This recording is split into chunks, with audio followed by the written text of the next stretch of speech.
Olá, gente, boa tarde.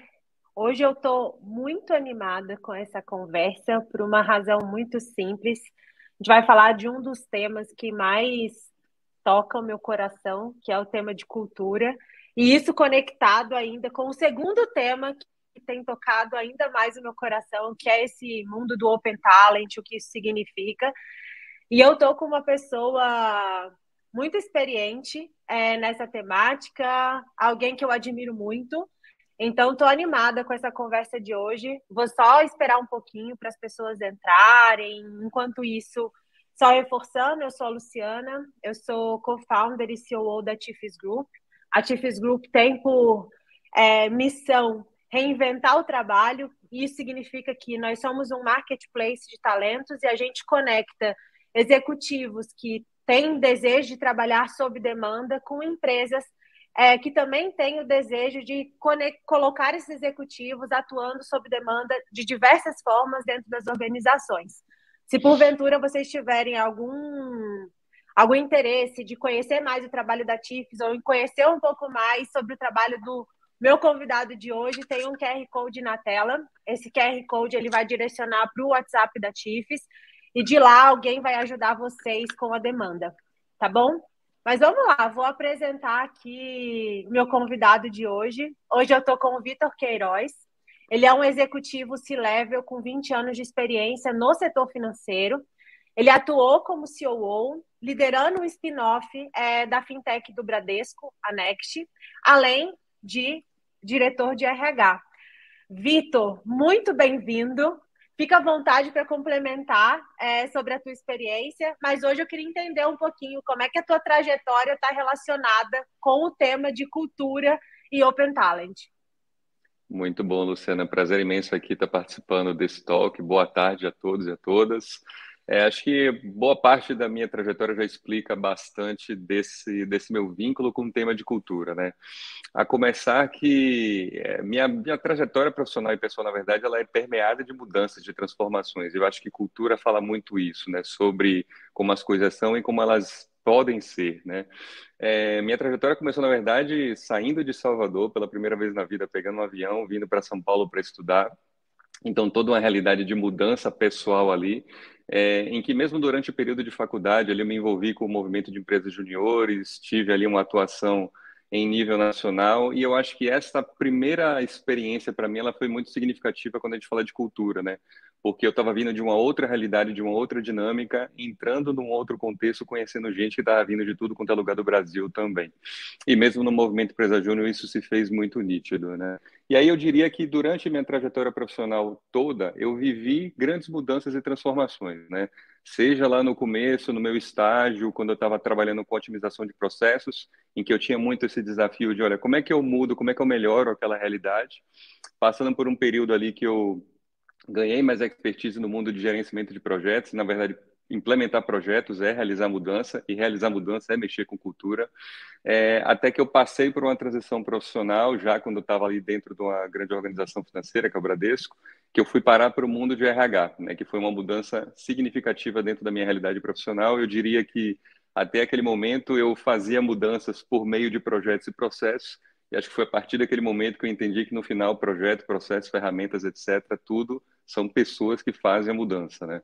E aí eu diria que essa trajetória profissional que você descreveu aí mais aí na tua introdução, ela traz um pouco dessa dinâmica, né? De como é que por meio das pessoas a gente causa grandes transformações. E eu vivi experiências das mais diversas que mexem com cultura, né? Desde um turnaround de negócio, em que você tinha um negócio ali que estava precisando fazer ali uma pivotada para realmente ter uma operação lucrativa e rentável, passando por uma transformação de um departamento dentro de uma organização em uma universidade corporativa, que foi no caso do treinamento lá no Bradesco, passando pelo próprio spin-off que você citou, né, Luciano? Ou seja, você tem uma organização que foi criada dentro de um incumbente, ser um business digital que estava sendo spin-offado, digamos assim, dessa organização, então com a nova marca, com a nova cultura, com a nova identidade. E tudo isso, de uma certa forma, passa por como é que a gente consegue mobilizar e engajar as pessoas para que aquilo que estava sendo feito da forma como vinha sendo feito, ele possa ser feito de uma forma diferente, né? Como é que a gente pode evoluir a partir do ponto em que nós encontramos, né? E eu acho que, assim, grande parte da minha trajetória profissional passa por esse pressuposto. Eu acho que o que tem de comum em todos esses momentos que eu vivenciei é que eu era sempre alguém de fora, né? Eu estava vindo de alguma outra realidade, ou de um estado, ou de uma empresa, ou de uma área, ou de uma função, em que eu era o estranho no ninho, digamos assim, que veio com a bandeira, com o chapéu de, olha, vamos mudar tudo aqui. E o que eu percebo que tem muito essa relação de cultura com engajamento é a maneira como você se insere no contexto de mudança, né? Cultura, ele é uma construção, ele é uma ação já feita pelas pessoas, né? E quando você vem de um outro contexto externo, né, tem os dois lados da moeda, né? Que é como é que você de fato está sendo aberto para receber o diferente e o novo, que é como que eu, no caso, estava sendo inserido no contexto que eu estava entrando, nessas várias mudanças que eu mencionei. E do outro lado, como é que eu, que estava sendo, digamos, o corpo estranho naquela realidade, estava enxergando tudo que eu tinha encontrado até então.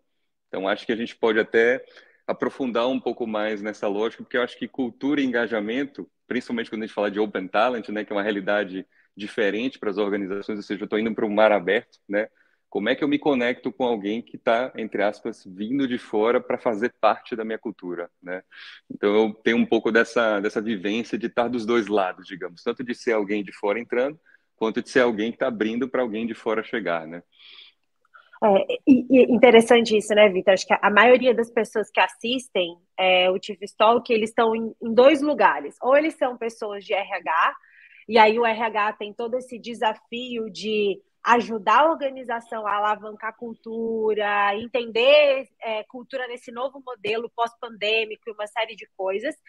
E tem, do outro lado, os empreendedores, líderes de negócio, que também estão tentando entender como operar uma empresa nesse novo formato. Assim, o que você tem de dica, insight que você poderia compartilhar pensando nisso, assim, pensando nessa abertura mental que a gente precisa ter para o Open Talent? E como é que isso se conecta com cultura, óbvio? Vamos lá, Lu. Eu acho que tem. Primeiro que assim, a gente ouve falar muito de cultura, fica de certa forma uma palavra genérica, né? Tudo é cultura e nada é cultura ao mesmo tempo, né? Mas na minha concepção e pela experiência, pelo que eu estudo, logicamente, cultura ela não pode ser apenas algo que é reativo e que é discurso. Quer dizer, as coisas sempre foram assim, estão indo e do tipo, olha, as coisas estão dadas, né? A cultura ela tem que ser intencional. Então, quando eu falo que cultura tem que ser intencional, em que sentido? Você tem que discutir e decidir o que você quer passar de comportamentos e valores para quem você quer atrair ou engajar, né? Então, tem que ter intenção. Intenção pressupõe que tem que ser discutido, que tem que ser um espaço aberto, que tem que ser algo declarado, né? Mas é aquilo que a gente já sabe da máxima, não adianta ter algo bonito na parede ou colocado em rede social se aquilo não é prática. Então, além de intenção, tem que ter ação, né? Cultura não é discurso, cultura é ação. Você tem organizações com cultura muito mais fortes, se a gente for olhar no mercado, tanto pequenas organizações, startups ou grandes organizações.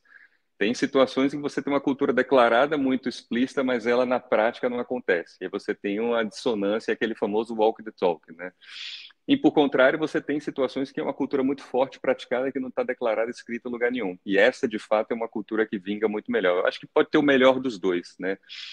Uma cultura que realmente é capaz de atrair e engajar talentos é aquela que ela é intencional, declarada, né? Que é fruto de discussão, de construção, e mesmo que seja algo que já foi vivido durante muito tempo, mas trazer isto para o debate, para isso ficar explícito, né? Todo mundo conseguir ler, tocar, experimentar a cultura, é muito mais poderoso, mais forte do que simplesmente, tipo, estou vivendo aqui, estou percebendo como é que a cultura funciona, né? E aí esse outro lado que eu comentei da ação, que é as pessoas observam os comportamentos umas das outras, né?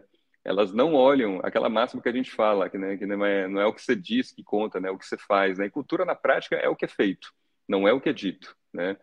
Então, da minha experiência, eu diria que o insight relevante é justamente esse. Se você quer ter uma cultura capaz de atrair e engajar, coloque intenção e coloque ação, né?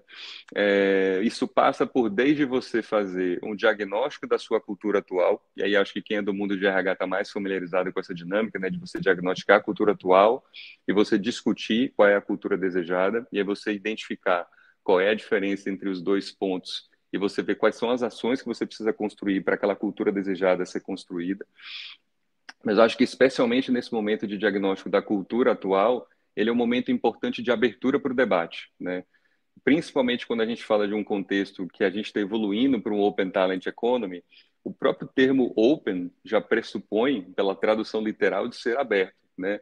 É muito difícil você ter uma cultura que é capaz de engajar talentos se ela não está aberta ao debate, se ela não está aberta à construção, porque o mundo, na nova dinâmica que a gente está de alta complexidade e incerteza, ele pede por espaços, né, para as pessoas poderem ser escutadas, para as pessoas poderem ser propositivas, colaborativas e principalmente que elas consigam executar aquilo que está sendo discutido e proposto, né? Eu acho que esses são alguns elementos que de fato fazem com que uma cultura ela fique forte o suficiente para engajar talentos dentro de um contexto de open talent, né? É. Eu gosto sempre de falar, né? Para mim, cultura ela exige três coisas: consistência, coerência e persistência, porque você, Perfeito, né, criar cultura não é trivial, né? E ela precisa ser o grande direcionador. Estou numa encruzilhada como negócio, o que que a minha cultura diz que eu devo fazer, né? E perfeito. isso é muito legal. E Vitor, pensando nisso tudo que a gente acabou de conversar, assim, quais foram na tua trajetória, e acho que você é alguém que já está inserido nesse contexto de Open Talent já de algum tempo, assim, não é novo para você isso. Quais foram os principais resultados ou até mesmo aprendizados que você teve nesse processo?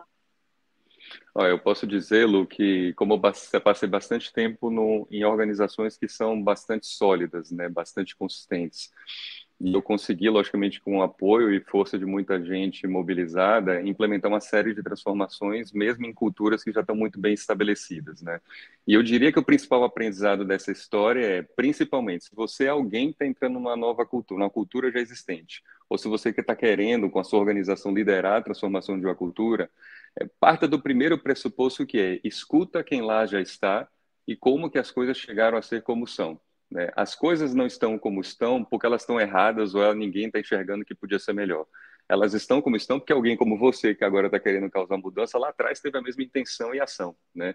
Então, tentem entender e respeitar o histórico e o legado, porque isso cria um ambiente de confiança para que a cultura evolua não só como fruto de quem está vindo querendo mudar, mas também como sendo algo que quem já está se apropria e fala, cara, eu também quero participar dessa mudança e continuar evoluindo a cultura, né? Então, acho que o principal aprendizado que eu tiro dessa história é tudo foi feito dentro da minha trajetória profissional e eu vejo em situações equivalentes onde a cultura de fato fica bem estabelecida, com a preocupação de construir um legado que perdure com as pessoas, né? Muito mais do que implementar um projeto para alcançar um OKR ou uma meta de avaliação, ou implantar um projeto simplesmente porque tem uma data para entregar, isso tudo é meio. O projeto, a estratégia, a maneira como você mobiliza as coisas, digamos assim, é meio. No final, o que fica é o legado de aprendizado e de apropriação das pessoas daqueles novos comportamentos. Então, acho que esse é o grande valor que eu tiraria de aprendizado dessas experiências, né? E aí eu vejo que hoje isso se materializa muito para mim, porque boa parte das minhas relações profissionais, elas foram muito além daquela relação naquele projeto. Elas se tornaram vínculos muito fortes na minha rede de contato. Tanto é que nesse momento que eu estou mais numa transformação, que agora eu estou fazendo a transformação é comigo mesmo, né? Não na organização, mas nessa transformação que eu estou vivenciando comigo de ir para um contexto mais open, de eu, Vitor, estar mais aberto, eu vejo que justamente são essas conexões feitas com as pessoas que são a grande alavanca aí de evolução da minha trajetória profissional, né? Então, acho que esse é o grande aprendizado que eu tiraria. Em tese, não teria mais uma pergunta, mas eu vou ter, por conta de tudo que você falou.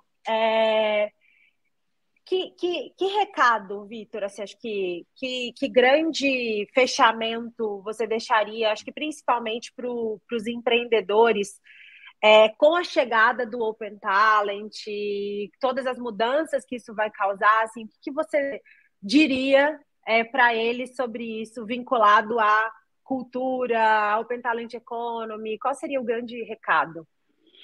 Cara, Lu, eu daria um recado que na minha cabeça já ecoa pelo menos há uns 5, 6 anos, e aí quando eu tomei contato com a Chiefs, isso daí ganhou muito mais potência, né?